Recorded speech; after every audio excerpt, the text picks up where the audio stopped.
I'm Susan Neisloss, Inside Newsday. Spots that several residents had to call Village Hall to be evacuated from their homes. David's winds are picking up here now, and we're being drenched with rain. This special implant procedure has been done here at LIJ. At Newark International Airport, I'm Susan Neisloss.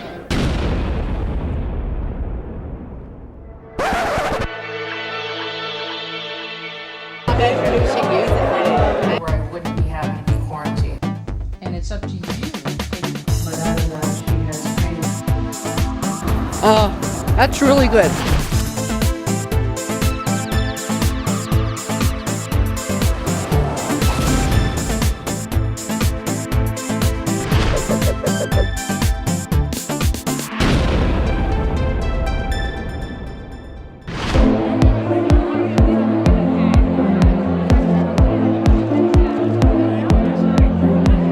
I'm doing a video for the Asian Society, and you look so beautiful.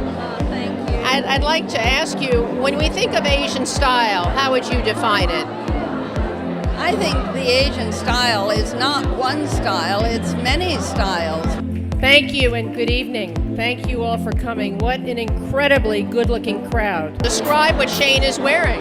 Well, this is called Shanghai Evening, and it is a classic Chinese tunic. Since we're talking about crises today, obviously swine flu is top of mind. I have to say, if God forbid I came down with swine flu, there's not a single property here where I wouldn't be happy to be quarantined. So thank you for that. Interesting, the Chinese word for crisis can mean one or two things, either threat or opportunities. And my goal is to see if we can start thinking about it as an opportunity instead of a threat.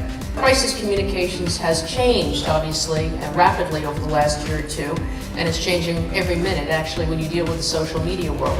There are reporters who are going to slam you with multiple questions, and it's up to you, taking control of the interview, to decide, now which question do I want to answer? Maybe I don't want to answer a certain question even.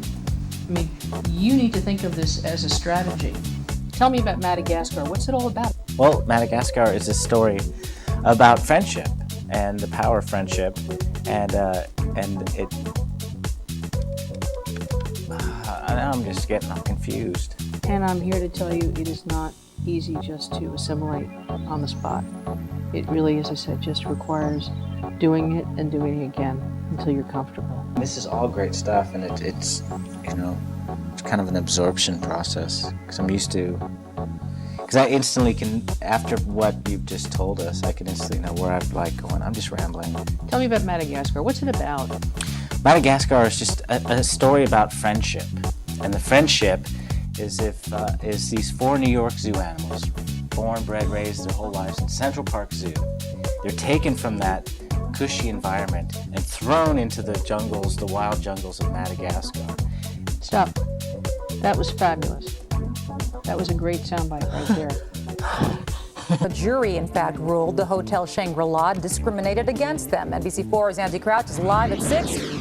This was clearly a one-sided case from the beginning that was based on hearsay only, from a disgruntled former employee who never even showed up in court to testify. This is Mary Fetchett, who founded and has been the driving force behind Voices of September 11th. Mary is an extraordinarily compelling, kind, capable, and loving person who lost her son, Brad, who was 24 years old, in the South Tower that day.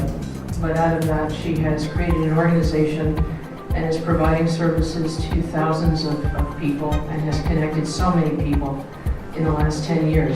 My name is Susan Neisloss, and it has been quite a privilege to participate.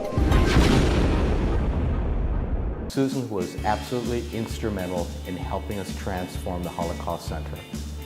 Before we began working with Susan, we were a small mom-and-pop operation, and the videos that she helped craft and then produced have truly enabled us to teach about the Holocaust I've worked with Susan for almost a decade now, and part of what Susan brings to the table is this incredible talent to bring out sincerity and authenticity in all of the people who she works with, from a media training perspective or a moderating role. Susan's a consummate media professional. We're delighted to have her come aboard for our annual gala, our largest event of the year.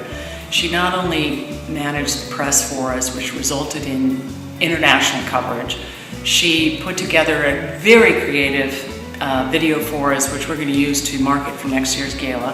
And what's more, she emceed the entire thing at the last minute to over 450 people. She was articulate, she was funny, she was poignant. We couldn't have been more thrilled.